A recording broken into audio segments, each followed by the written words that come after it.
기억입니다. 8절에 보면 두 천사가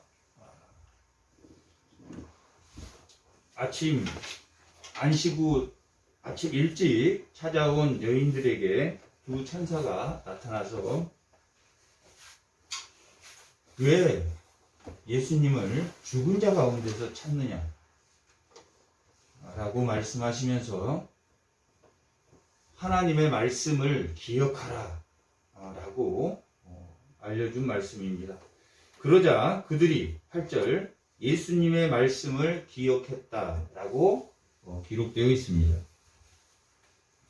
예수님의 말씀의 기억은 과거는 현재의 기억이라고 했습니다. 미래는 현재의 소망입니다. 그런 것처럼 하나님의 말씀을 기억해라 라는 말이 이 24장에 5번이나 나옵니다. 8절에 그들이 예수의 말씀을 기억하고 라고 되어 있고 25절에 보면 이르되 미련하고 선지자들의 말한 모든 것을 말한 말씀을 더디 믿는 자들이라고 말하고 있습니다. 27절에 보면 모세와 모든 선지자의 글로 시작하여 모든 성경에 쓴 바 예수님이 자기에 관하여 성경에 썼다라고 기록되어 있습니다. 32절에 보면 그들이 서로 말하되 길에서 우리에게 말씀하시고 우리에게 성경을 풀어주셨을 때라고 기록되어 있습니다. 또한 44절에 보면 또 이르되 내가 너희와 함께 있을 때에 너희에게 말한 바 곧 모세의 율법과 선지자의 글과 시편에 나를 가리켜 기록된 모든 것이 이루어졌다 하니라 라고 기록되어 있습니다. 이 부활의 사건에서 예수님이 두 엠마오로 가는 제자에게 그리고 두 천사가 아침 일찍 무덤에 찾아온 여인에게 전해준 말은 성경이었습니다. 너희가 성경을 알면 무엇을 안다는 이야기입니까? 부활을 알 것이다. 그 말씀을 기억하고 그들이 다시 돌아가서 그 두 천사가 전해줬던 말, 예수님을 왜 여기서 찾느냐? 왜 죽은 자 가운데서 예수님을 찾느냐라는 말을 다른 사람에게 본 것을 말했다라고 기록되어 있습니다. 하지만 이 엠마오로 가는 두 제자는 예수님을 그 이후에 예수님을 만나고서도 이 엠마오로 가는 제자 중에 한 사람은 글로바라는 사람이 있습니다. 글로바라는 사람은 아침 일찍 무덤에 찾아간 여인 중에서는 요한나, 막달라 마리아, 또 글로바의 아내라고 기록되어 있습니다. 그러면 이 글로바라고 하는 그 사람은 자기 아내로부터 아침에 일찍 갔더니 예수님이 없고 이미 그 무덤의 돌을 구르려면 장정 너 5명이 그것을 굴려야지 들어갈 수 있는 그곳에 그 무덤이 굴러져 있고 이미 로마 병정을 시켜서 유대인들이 그 빌라도에게 이들이 틀림없이 들어보니까 사흘 후에 살아난다고 하니 이들이 시체를 빼돌리고 살아났다고 할지 모르니까 병력을 동원해서 무덤을 좀 지킵시다. 그렇게 유대인들이 건의하자 그렇게 무덤을 지켰다라고 마태복음에는 그렇게 기록이 되어 있습니다. 그런 상황에서 아침에 일찍 가보니 이미 무덤이 불러져 있고 예수님은 보이지 않았고 두 천사가 왜 여기서 예수님을 찾느냐라고 기록하고 있습니다. 성경을 알아야 부활의 예수님을 우리가 만날 수 있다라는 것을 이 엠마오로 가는 제자, 두 제자를 통해서 우리가 알 수 있습니다. 그 글로바의 아내가 글로바에게 그 무덤에 있었던 사실을 전했지만 예수님을 만나고도 예수님을 모르는, 예수님이 비로소 식사를 하면서 떡을 떼어서 주자. 그때 눈이 밝아져서 비로소 예수를 알게 되었다라고 오늘 본문은 기록되어 있습니다. 그러므로 그 예수님을 비로소 알아보고 예루살렘에 갔더니 예수를 먼저 본 시몬이 있었고 여러 제자들이 그곳에 있어서 그 된 일을 말하더라 라고 기록되어 있는 것이 오늘 본문입니다. 부활의 사실은 가장 부활에 관하여 내용이 부활은 어떤 것인가 라고 기록되어 있는, 가장 잘 기록되어 있는 게 고린도전서 15장입니다. 고린도 교회는 음행의 문제와 소송의 문제와 분쟁의 문제, 이렇게 세 가지 문제가 있었습니다. 분쟁이 있었고 음행한 사실이 있었고 소송이, 6장에 보면 소송이 있었다라고 기록되어 있습니다. 이 소송의 문제는 분쟁하는 자들과 음행한 자들이 일으켰던 소송입니다. 그래서 사도 바울은 어떻게 하면 그런 교회의 분쟁과 교회의 음행과 교회의 소송의 사건이 일어나지 않을 것인가 하는 문제에 대해서 7장 이후에 마지막 16장까지 기록하고 있습니다. 그것은 너희 개인의 자유를 타인의 자유를 위해서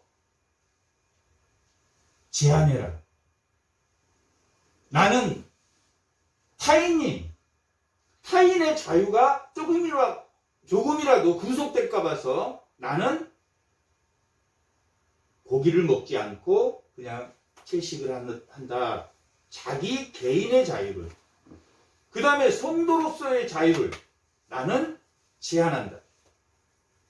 사도면 하나님의 말씀을 가르치고 교회에서 먹을 것을 먹을 수 있지만 나는 내가 자력으로 아직 이 고린도 교회가 연약하니까 나는 자력으로 내가 먹을 것을 먹는다. 타인의 자유가 제한될까 봐서 사도로서의 고난도 줄인다. 성도 개인으로서의 제한도 줄이지만 사도로서의 제한도 줄인다. 그리고 이 교회 공동체가, 이스라엘의 공동체가 하나님을 원망하고 시기하는 것 때문에 이 공동체가 무너지는 것처럼 이 교회 공동체도 누구를 위해서? 이웃을 위해서, 타인의 자유를 위해서는 뭘 제한해야 된다? 자유를 제한해야 된다. 그게 고린도전서 10장의 내용입니다. 그리고 12장부터 15장까지가 신령한 것에 대한, 어떻게 하면 소송과 분쟁과 이 소송이나 음행은 음란한 행위를 했다는 것, 하나님을 버리는 행동을 했다 하는 것을 전체적으로 의미합니다. 이것을 해결하기 위해서는 너희가 신령한 사람이 되어야 한다.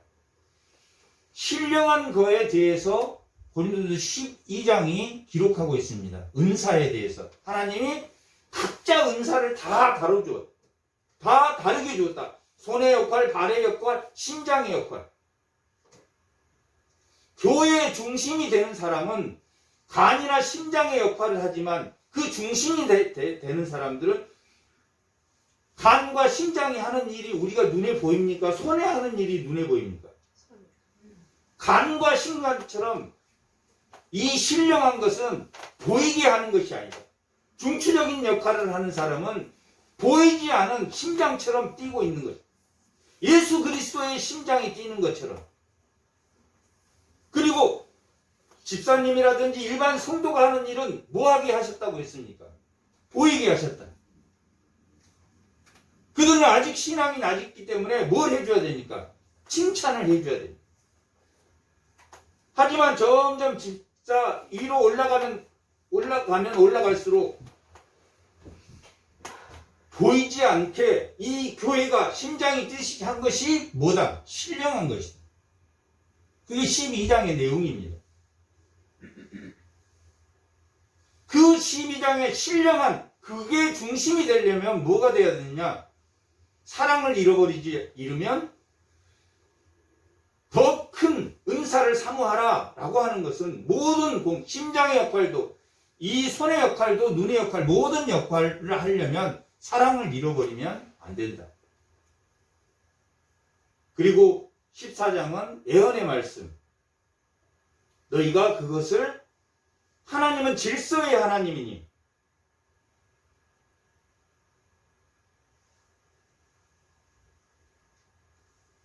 교회의 질서를 지켜서 행해야 된다라고 기록되어 있습니다. 그리고 그 신령한 것의 마지막이 부활입니다. 그 부활에 대해서 고린도전서의 전체 내용은 15장 58절의 말씀의 내용입니다. 주 안에서 하는 것은 헛되지 않다. 그리고 이 땅에 사는 것이 고통이다, 고통이 아니다. 고통이다. 왜 그 고통을 우리가 견디며 참으며 사냐면 부활의 소망이 있기 때문에 견디고 산다라고 기록되어 있습니다. 인생은 자기 시간을 갉아먹고 살아서 결국은 자기 인생이 이만큼 길이라면 갉아먹고 이 마지막에 와서 마지막 갉아먹는 게 죽음이 아니다. 기독교는. 자기 인생 하나님이 주신 사는 동안에 하나님을 알고 그 삶, 고통과 괴로움과 고난을 이겨내면서도 자기 자신을 위해서가 아니라 타인을 위해서 살며 마지막 끝에 왔을 때는 그때 비로소 그때 끝나는 게 아니라 그때 비로소 뭐가 열린다? 소망의 문이 열린다. 아멘. 기독교인은 죽음이 새로운 소망의 문이 열리는 것이다. 아멘. 한번 찾아보겠습니다. 그렇게 기록되어 있는지 안 되어 있는지 한번 보고.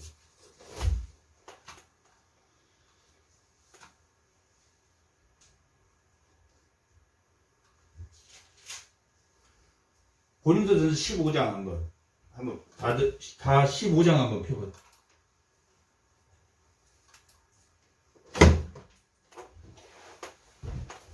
자, 1절부터 11절까지는 부활의 성격에 대해서 나왔습니다. 부활이 어떤 것인가? 부활은 사도 바울이 누구에게 부활의 내용을 받았냐면 누구에게 받았습니까? 사도 바울이 예수 그리스도에게 직접 다메섹 도상에서 만나서 직접 예수 그리스도로부터 받았다라고 기록. 이 15장 1절과 2절은 내가 받았다. 예수 그리스도로부터 복음, 예수님의 복음을 내가 직접 받았다. 그리고 그 받은 것을 전해주는 것이 이 신령한 거에 대해서 전해주는 내용. 이 12장에서부터 이 부활장까지 신령한 것에 대해서 내가 받은 것을 전해준다.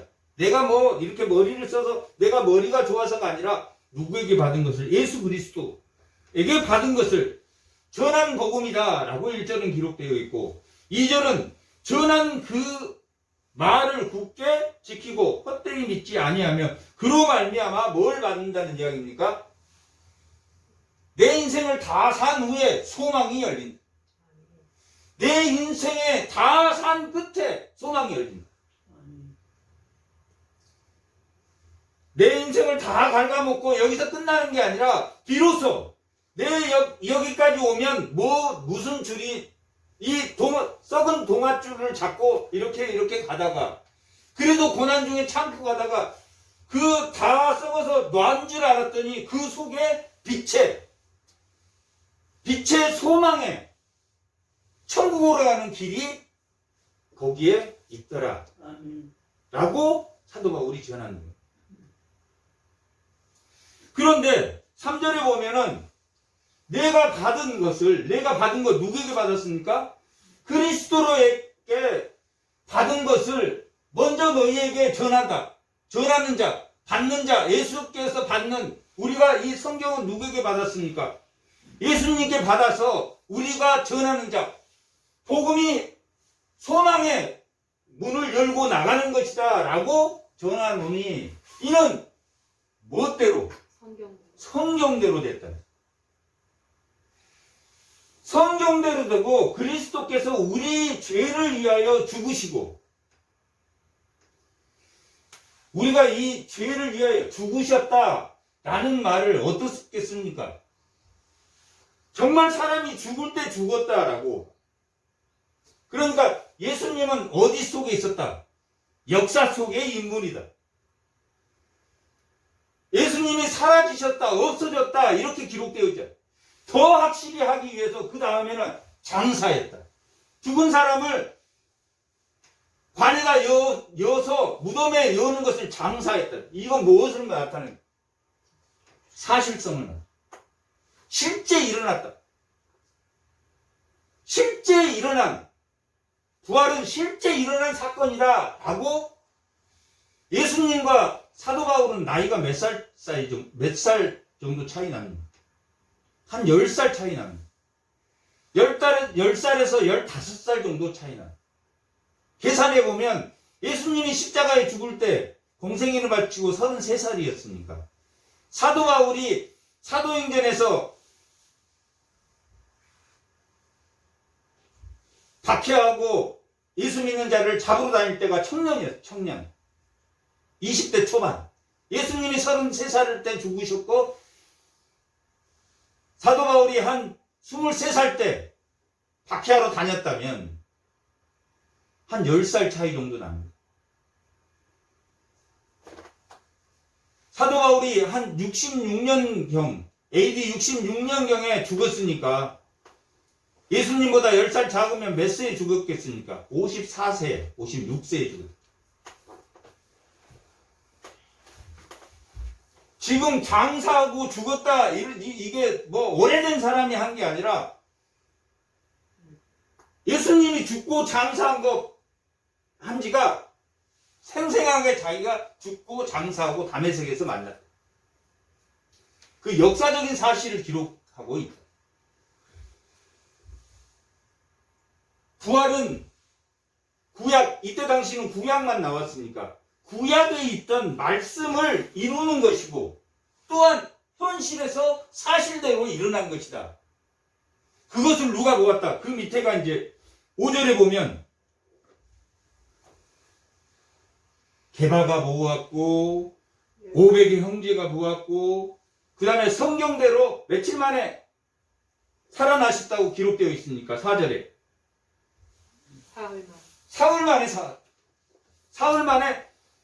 사흘 만에 살아나셨다라고 말하는 것은 완전히 죽었다 아니면 그냥 이게 하루 만에 살아나셨으면 혹시 안 죽었나? 사흘이 되면 완전히 죽었다라는 것을 사흘 만에 장사한 지 사흘 만에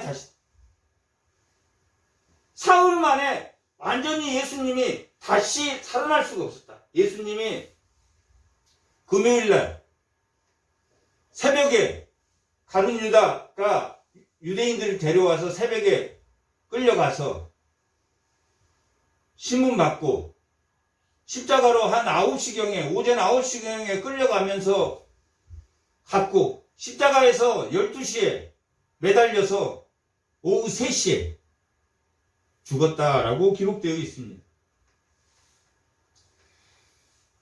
안식일 그 다음 날이 유대인 절기는 6월절이 금요일날 6월절을 지내고 그 다음 날이 안식일입니다.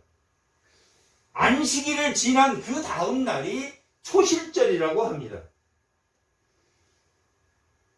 그 초실절은 첫 보리를 베는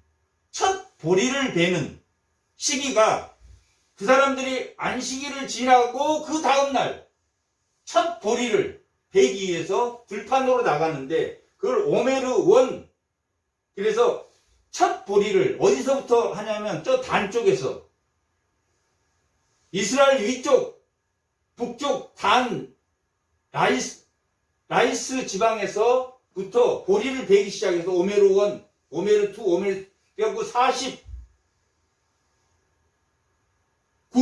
49일 77절 그 다음 날이 안식일입니다. 그 다음 날이 안식일이 아니라 안식일 안식일 다음 날 77절이 안식일이니까 그 다음 날이 무슨 절입니까? 맥추절이라고도 하고 오순절입니다. 그러니까 예수님이 사흘 만에 죽었다라는 것은 첫 열매가 되신, 그리고 확실히 역사 속에 죽으셨다.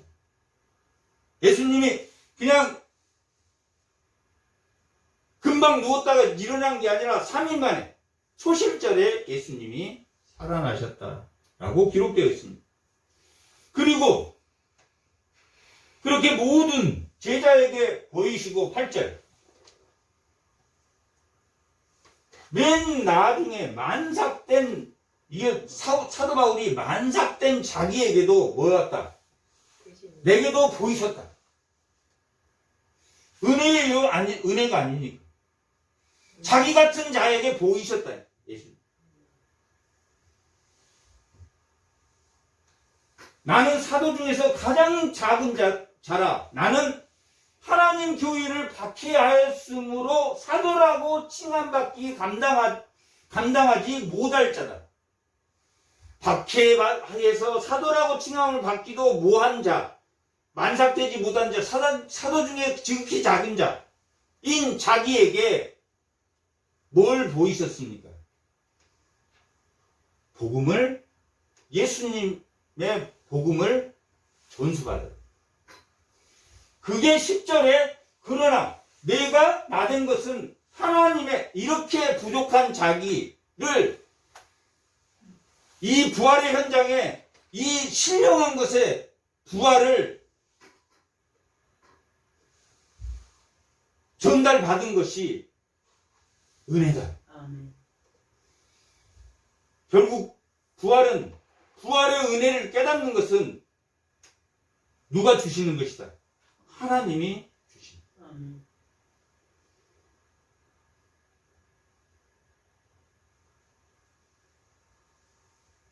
문 밖에서 예수님이 서 있는데 마지막에 가서 그 문을 열어보니까 그게 끝인 줄 알았는데 예수님이 문 밖에 서 있다. 그게 부활이다. 그게 나만 본 게 아니라 자기같이 부족한 사람에게 그 은혜를 주셨다.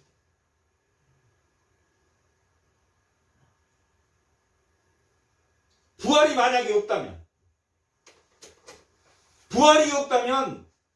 그리스도도 없고 자기 믿음도 헛것이고 자기 믿음이 망한 것이다. 18절.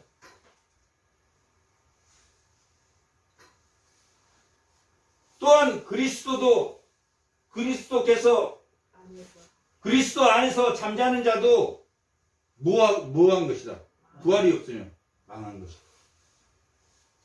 만일 그리스도 안에서 우리의 바라는 것이 다만 이 세상의 삶뿐이라면 모든 사람 가운데 우리가 더욱 뭐한 자다? 불쌍한 자. 왜 불쌍한 자입니까? 나를 위해서 안 살았거든. 먹고 마시고 나를 위해서 안 살았어. 32절.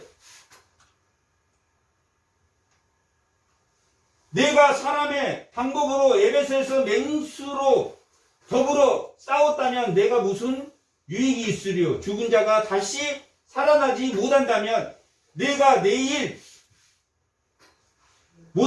내일 죽을 터이니 먹고 마시자 하였으리라. 먹고 마시고 이 시장에 나온만 잘 살고 잘 먹으면 되는데 내가 낳은 헐벗고 굶주리고 이웃을 먹이고 불쌍한 자들을 걷어먹여. 그게 무슨 유익이냐? 뭐라 그랬습니까? 역사는 설계도, 그 다음에 그 역사는 건축을 지으려면 이렇게 옆에 기둥도 세우고 나무도 세우고 그리고 그걸 다 뜯어내면 설계도를 하고 다 뜯어내면 뭐만 남는다고 그랬습니까? 구속사만 남는다. 그래서 이 15장 58절에 주 안에서 하는 것은 헛되지 않다라는 것은 그 건물의 하나가 내 일부다. 그런데 그걸 다 뜯고 나니까 건물이 남았는데 그 건물의 일부가 자기가 없어. 그게 마태복음 25장에 오른쪽에는 양을 세우고 왼쪽에는 염소를 세웠는데 염소는 이웃을 위해서 하는 게요.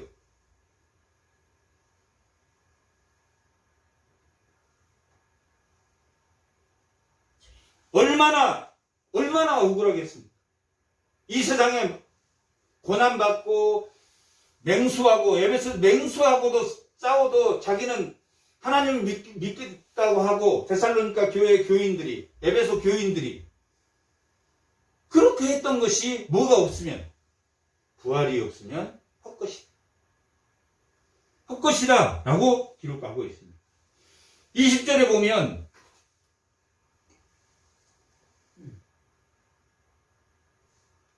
예수님이 그러나 이제 그리스도께서 죽은 자 가운데서 다시 살아나서 잠자는 자들의 뭔 열매가 되었습니까? 첫 열매가 되었다. 첫 열매가 되었고 사망이 한 사람에게 들어왔다. 사망이 누구로부터 들어왔습니까? 누구로부터 들어왔다고 했습니까? 아담으로부터 들어왔다. 사망이. 선악과를 따먹음으로 인해서 사망이 들어왔다. 왜 사망이? 하나님이 선악과를 따먹으면 뭐 한다고 했습니까? 정령 죽으리라 했으니까 사망이 그때 들어왔다. 에덴 동산에는 율법이 딱 한 가지 있었습니다. 그 하나 하지 말라는 거 한 가지, 선악과를 따먹어. 왜 그 다음에는 율법이 계속 많이 생겼습니까? 사람이 뭐 했기 때문에? 점점 악해지기 때문에. 신의 산에서 줬던 그게 또 가면서 모압 평지에서 또 거기에 추가가 되고, 근데 그 추가가 되는 것이 신의 산에 세웠던 그 율법보다 점점 가면 갈수록 작아지지만, 혹은 민족에서 다윗으로 집안으로 이렇게 점점 작아지지만 하나님이 주시겠다고 하는 것은 더 풍성해지기도 합니다.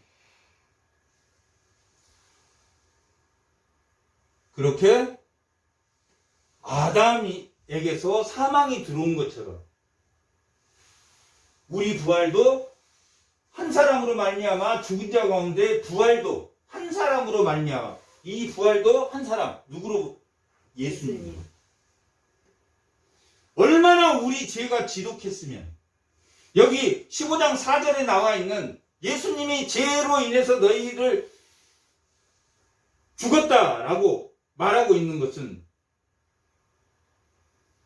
3절에 죄로 인해서 예수님이 죽으셨다라고 말하는 것은 우리 죄가 얼마나 너희가 가지고 있는 죄가 참으로 뭐하다? 독하다라는 것을 보여주고 있습니다. 사무엘 하에 보면 압살론이 아버지를 배신해서 아버지가 도망갑니다. 아버지가 도망가는데 아버지하고 이 압살롬하고 마지막 전투가 이 18장에 가면 아히도벨과 후세, 아히도벨이 압살롬에게 붙었고 후세가 그 압살롬 진영에 잠복해서 들어가서 이 아히도벨이라는 사람은 삼국지에 말하면 제갈공명 같은 사람. 근데 그 사람이 누구냐면 밧세바의 애수뿐입니다. 그러니까 조카입니다. 밧세바가 아히도벨. 그런데 그 밧세바를 아내로 취하고 다윗이 아내로 취하고 어떻게 했습니까? 아내로 취하고 그 남편 우리아를 어떻게 죽여버렸. 그러니까 이 아히도벨이 누구한테 붙냐면 압살롬에게 붙습니다. 그래서 다윗이 그렇게 압살롬한테 쫓겨서 도망간 것은 아히도벨 같은 사람이 그 압살롬에게 있었기 때문에 다윗이 살아날 수 없는 전쟁입니다. 아히도벨이 거기 있었기 때문에. 근데 후세라는 그 사람이 압살롬에게 붙어가지고 아히도벨이 지금 치면 다윗을 이길 수 있습니다. 지금 공격하면 이길 수 있습니다. 후세가 지금 치면 다윗은 아주 뛰어난 용사이기 때문에 우리가 사람을 인원을 정비해서 쳐야 됩니다. 지금 치면 우리가 집니다. 다윗은 용사이기 때문에 우리가 집니다. 압살롬이 누구의 손을 들으냐면 후세의 손을 들어줍니다. 그리고 전쟁을 조금 미춥니다. 그 사이에 다윗이 그 소식을 듣고 이미 강을 건너서 3대로 편성을 해서 압살롬이 공격을 해올 때 이미 대비하고 있다가 압살롬을 치게 됩니다. 그게 아버지와 아들의 싸움입니다. 이게 무슨 말을 여기에는 뭐가 중요하냐면 하나님의 뜻이 무슨 왕국을 세우려고 했습니까? 다윗의 왕국을 세우려고 했기 때문에 다윗이 자기 장수들을 세 명의 장수를 3대로 나눠서 보내면서 나도 가겠다. 나오시면 안 됩니다. 우리 전체는 죽어도 왕이 죽으면 이 왕국이 끝납니다. 가겠다. 아 그래. 그러면 안 가겠다. 그 대신 압살롬을 좀 후대해다오. 그런데 요압이 가서 상수리 나무에 그 압살롬이 14장에 보면 아주 정말 아름답고 준수한 사람. 근데 수풀에 가면서 그 머리가 상수리 나무에 감겨서 죽었다. 압살롬이 하나님의 왕국을 없애려고 했던 사람이니까 얼마나 저주받을 사람입니까? 예수님이 십자가에 죽으셔서 저주받아서 죽은 그 나무에 압살롬이 저주받아서 하나님의 왕국 다윗 왕국을 하나님의 뜻을 거역한 것처럼 우리의 죄가 그 압살롬 하나님의 왕국을 저지하려고 하는 그 압살롬의 죄만큼 크기 때문에 예수님이 어떻게 죽으셨다? 십자가의 저주로 죽으셨다. 신명기 21장 21절 23절.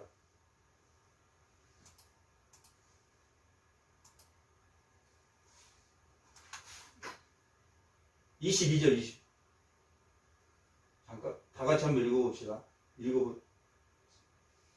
사람이 만일 죽을 죄를 도망으로 내가 그를 죽여 나무 위에 달거든 그 시체를 나무 위에 밤새도록 두지 말고 그날에 장사하여 내 하나님 여호와께서 내게 기업으로 주시는 땅을 더럽게 하지 말라. 나무에 달린 자는 하나님께 저주를 받았습니다.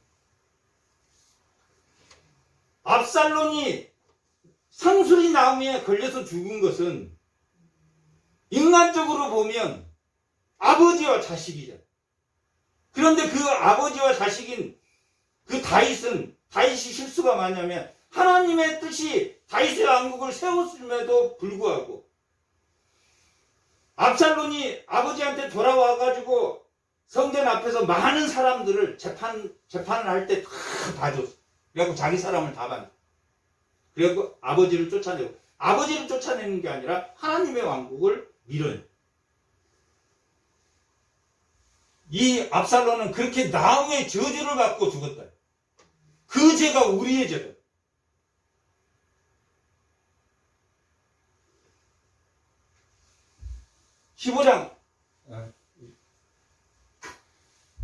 고린도전서 15장 제일 위에 제일 1절 위에 14장 40절에 보면 모든 것을 품위 있게 하고 뭐하게 해라고 했습니까?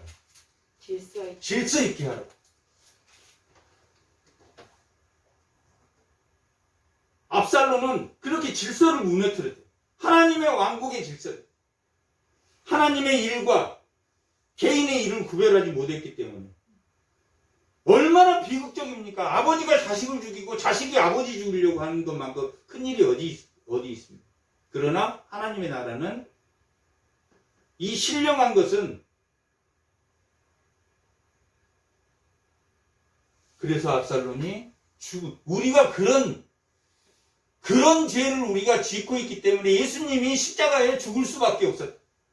예수님이, 우리는 그런 사람, 인간의 마음은 만물 중에서 가장 부패한 게 인간의 마음.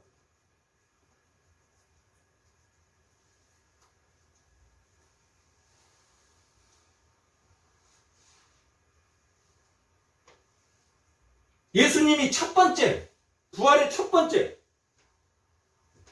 두 번째는 23절, 15장 23절, 고린도전서 15장 23절.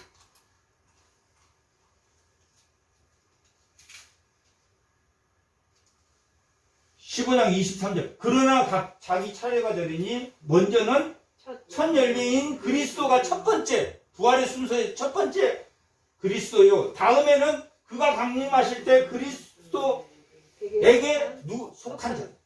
두 번째는 그리스도 안에 속한 자. 세 번째는 24절.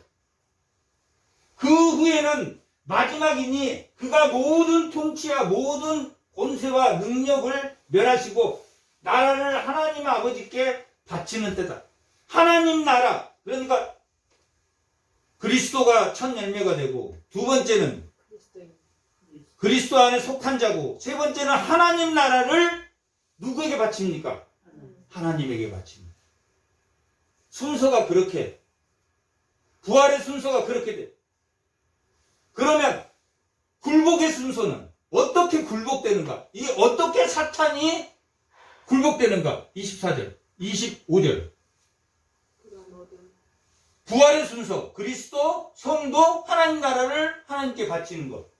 그가 모든 원수를 그 발 아래 둘 때까지 반드시 왕노를 하되. 25절 아니고 25절. 그가 모든 누굽니까? 온수랍니다.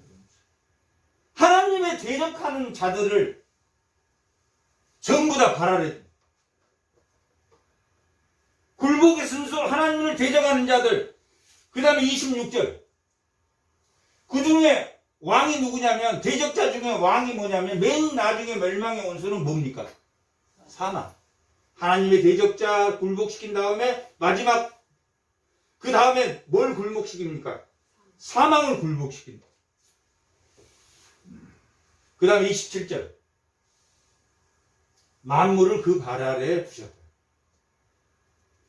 만물을 그 발 아래 두셨는데, 그의 발 아래 하셨으니, 만물을 발 아래 둔다 하신 말씀하실 때, 만물을 그의 아래에 두신 이가 그 중에 들지 않는다. 누구는? 예수님은 어디에 들지 않는다는 이야기입니다. 만물에 들지 않는다. 예수님은 만물에 들지 않는다. 그리스도가 열매가 되고 그 다음에 그에 속한 자가 열매가 되고 하나님 나라를 하나님께 바치는 것, 원수를 하나님 굴복시키고 그 다음에 사망의 권세를 굴복시키고 그 다음에 만물이 그 아래 굴복하다. 부활이 되면 그렇게 된다. 예수를 믿는 자에게는 소망이, 예수님이 문 밖에서 기다리고 계십니다.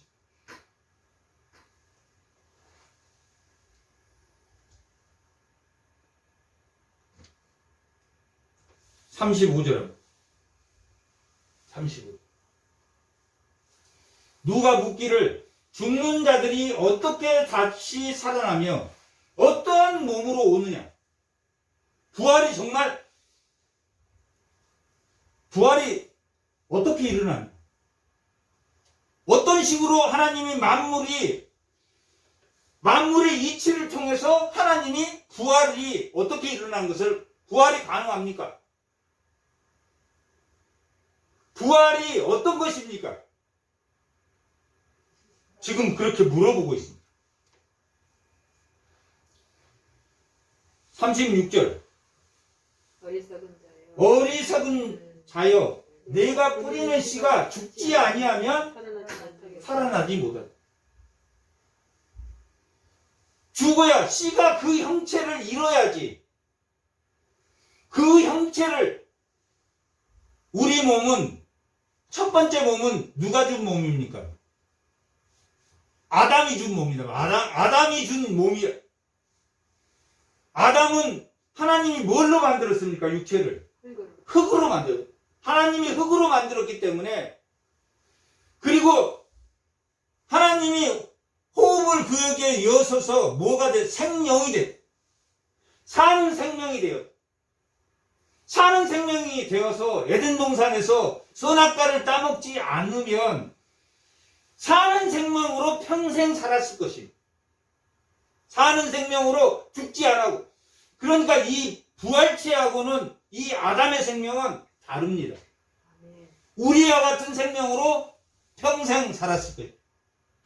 죽지 않고. 그런 것처럼 우리 육신이, 이 몸이 썩어져야지 부활의 생명이 될 수 있다. 부활의 생명체하고 이 우리의 육신하고는 같습니까? 틀립니까? 다르다. 부활 전과 부활 후의 생명이 다르다라고 설명하고 있습니다. 씨가 썩어서 뭘 맺는 것처럼, 열매를 맺는 것처럼, 우리의 신령한 몸은 열매가 아니다. 열매다. 아담의 썩을 몸을 심어서 나는 열매가 신령한 몸이다 라고 기록되어 있습니다. 그것을 살아있는 생명을 푸시게 라고 말하고, 푸뉴마라고 합니다. 푸뉴마는 영이라는 뜻인데 살리는 영. 부활의 생명체는 다르다. 그걸 설명해 놓는 것이 그 밑에 쭉 37절. 또한 내가 뿌리는 것은 장래의 형체를 뿌리는 것이 아니요 다만 밀이나 다음 것에 뭡니까? 알맹이를 위해서. 그 씨가 그대로 된 게 아니라 다른 열매를 맺는 거예요. 그러니까 육체의 몸이 부활의 몸으로 바뀌게 된, 하나님이 그 뜻대로 그에게 형체를 주시되 각 종자에게 그 형체를 주시지 아니하였냐. 육체는 다 같은 육체가 아니요 하나는 사람의 육체요, 하나는 짐승의 육체요, 하나는 새의 육체요, 하나는 물고기의 육체라. 하늘에 속한 형체가 있고 땅에 속한 형체도 있고, 하늘에 속한 것은 영광이 따로 있고 땅에 속한 것에 영광이 따로 있다. 해의 영광이 다르고 달의 영광이 다른 것처럼 이 땅의 영광이 다르고 부활체의 영광이 다르다. 그렇게 말해주고 있습니다. 그리고 이제 그 설명이 들어가는 것이 43절. 올려. 욕된 것으로 심고 뭐한 것으로 거둡니까? 영광스러운 것으로 다시 살아나는. 약한 것으로 심고 강한 것으로 살아난다. 아멘. 아담의 육체를 가지고 있는 우리는 앞에가 뭡니까? 약한 거, 악한 거, 그런 것으로 심고 강하고 선한 것으로 다시 영광스러운 것으로 다시 태어나게 됩니다. 아멘. 44절. 이 말을 하려고 위에 너희가 세상 만물도 그런 이치니 너희 몸도 그런 이치로 하나님 만들어. 누구만 만물이 아닙니까? 예수 그리스도. 예수만 아니고 우리도 만물 중에 하나다. 그 이치처럼 만물을 지은 것처럼 너희도 지었다. 육체의 몸으로 심고 무슨 몸으로 다시 살아납니까? 신령한 몸. 밀을 심고 그 밀의 열매를 거둔 것처럼 너희도 이 육체를 심어야지 거둔다. 안 심고 거둘 수가 없어. 그런데 다 마지막에 와서 문을 열어보니까 거기에 누가 서 있더라? 예수님이 서 있다. 아멘. 그것이 부활이다. 그것이 부활. 아멘.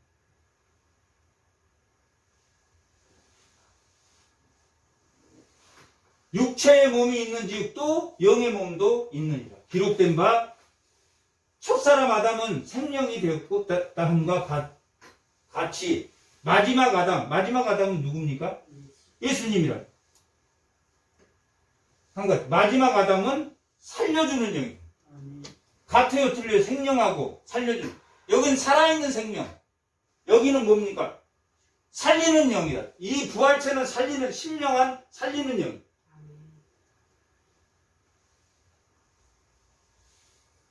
16절. 그러나 먼저는 신령한 사람이 아니요 육의 사람이요. 아담과 같이 육의 사람. 그 다음에라야 신령한 사람. 씨가 심어서 열매를 맺는 것처럼 이 신령한 사람이 그냥 신령한 사람이 되는 게 아니라 반드시 육의 사람에서 처음은 육의 사람이에요. 나중은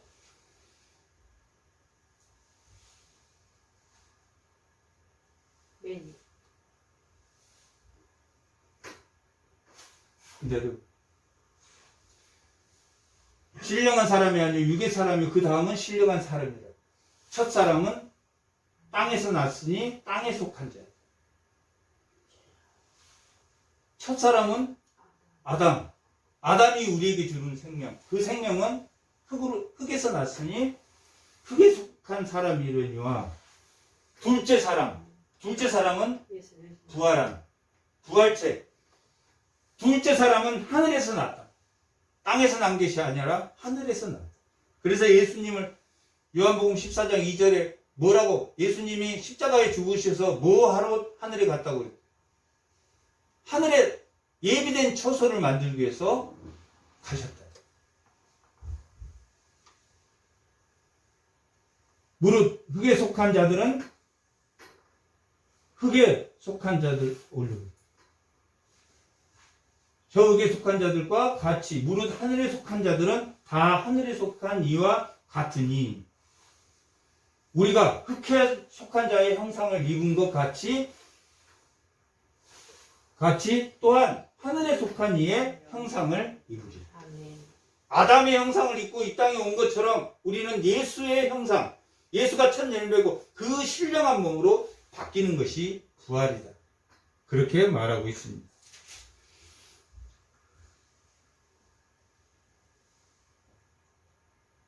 50절.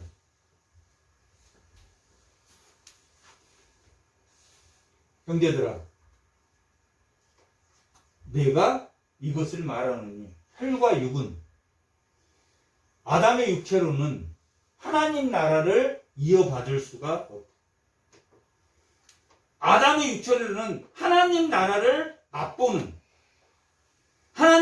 맛보는 교회를 통해서 하나님의 말씀을 통해서 하나님 나라를 맛보는 세상이다. 하나님 나라를 받을 수 없고 또한 썩은 것은 썩지 않은 것을 유업으로 갈 수 없다. 우리는 썩을 거지만 신령한 몸은 영원히 썩지 않는 몸. 이 썩을 몸으로는 썩지 않을 몸을 받을 수가 없으므로 이 썩는 몸이 없어야지 부활이 됩니다. 모든 사람은 인생이 자기 90이다 그러면 90까지 자기 인생을 갉아먹는 걸로 생각하지만 예수를 믿는 사람은 마지막 문을 열면 영원한 생명이 기다리고 있는 것을 아는 것입니다. 어떻게 증명할 수 있나요? 그게 가능하나요? 라고 말했을 때 뭐라고 말해줬습니까? 이 세상의 만물의 이치하고 같다. 씨가 썩어야 그 형태가 죽어야지 열매를 맺는 것처럼 너희도 아담의 그 육체를 썩어지는 그 육체를 벗어야지만이 신령한 몸이 될 수 있다. 그것을 보여주는 사건이 무슨 사건입니까? 부활의 사건입니다.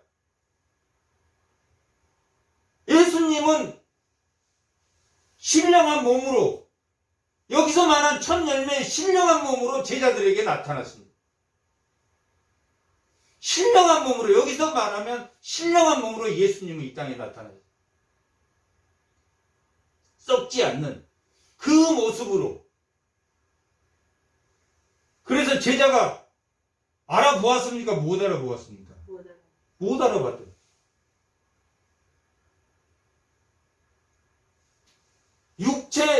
예수님이 인간으로서의 육체의 옷을 벗어버리고 부활할 생명, 그 생명체로 변했는데 제자들이 못 알아봤다는. 어떻게 했을 때 알아봤습니까? 성경을 설명해 줬어요. 5번씩이나 성경을 설명했을 때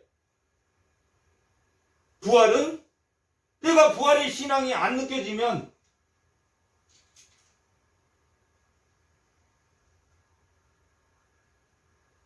여기 엠마오로 가는 제자에게 하나님 말씀을 더디 믿는 자라고 말한 것처럼 하나님의 말씀이 성경 안에 부활이 있다라고 이 제자에게 설명합니다. 이 24장은 내용이 신령한 몸으로 변해도 너희가 못 알아본다. 왜?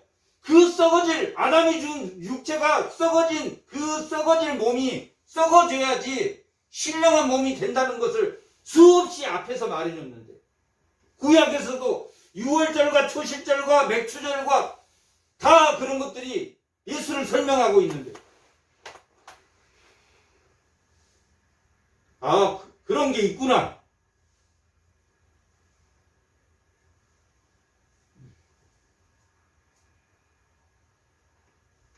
예수의 생명이 문 밖에서 기다리고 있는 것이 부활입니다. 예수의 생명이 문 밖에서 기다리고 있는 것이 부활입니다. 51절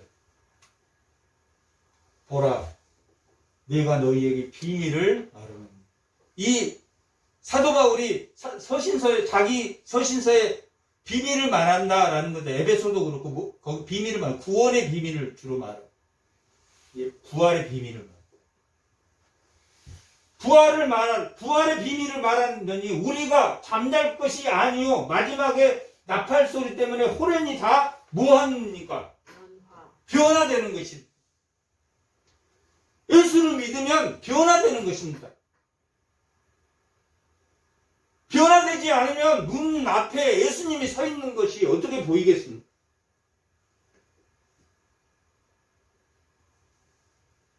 예수님이 문 밖에 서 있는 것이 어떻게 변화된다. 여기 50절 이하는 다 변화된다. 다 변화된다.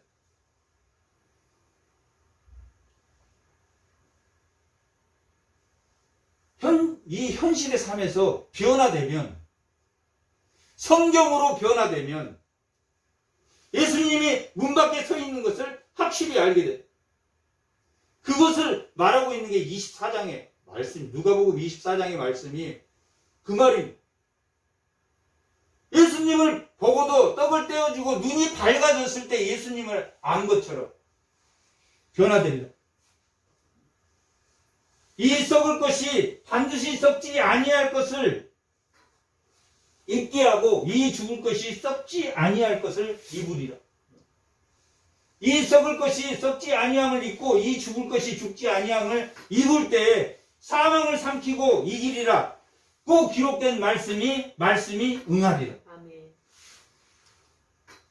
사망아 너의 승리가 어디 있느냐. 사망아 내가 쏘는 것이 어디 있느냐. 사망이 쏘는 것은 죄요. 죄의 권능은 율법이다. 율법이 나와서 나빠서 죄의 권능이 아니라 율법이 계속 자기를 정죄하는.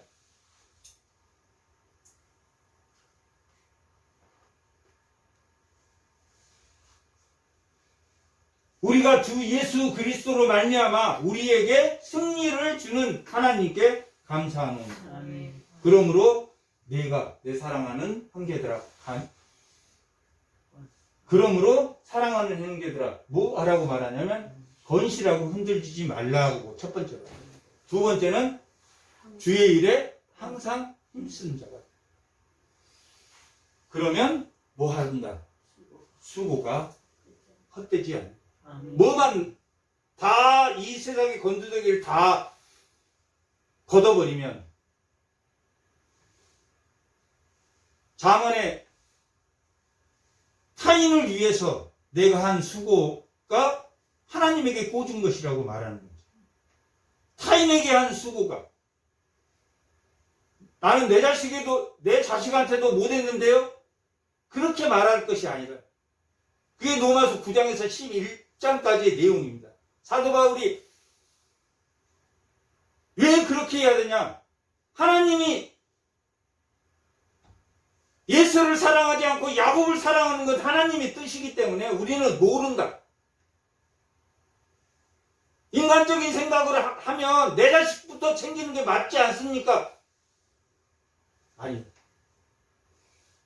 그게 로마서 9장에 나옵니다. 그리고 10장의 말씀이 내가 내 친족을 왜 돌보지 않고 내 구원을 못했는데 내가 이방 사도가 됐는가? 그 하나님의 뜻이기 때문에.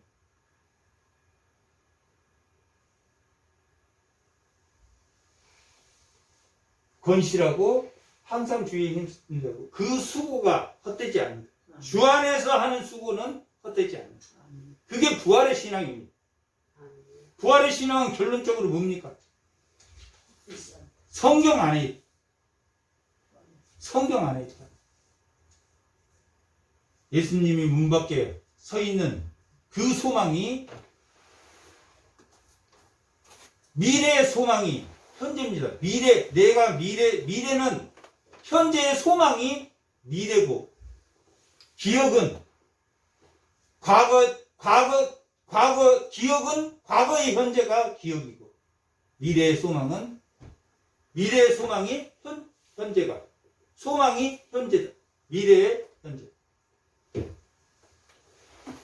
부활의 신앙을 붙들고 예수님이 썩어져야지 부활이 가능한가? 아담의 육체가 썩어져야지 신령한 몸으로 변화되는 신령한 변화가 이루어지는 성도가 다 되시기 바랍니다. 아멘. 잠깐 기도하겠습니다. 하나님 아버지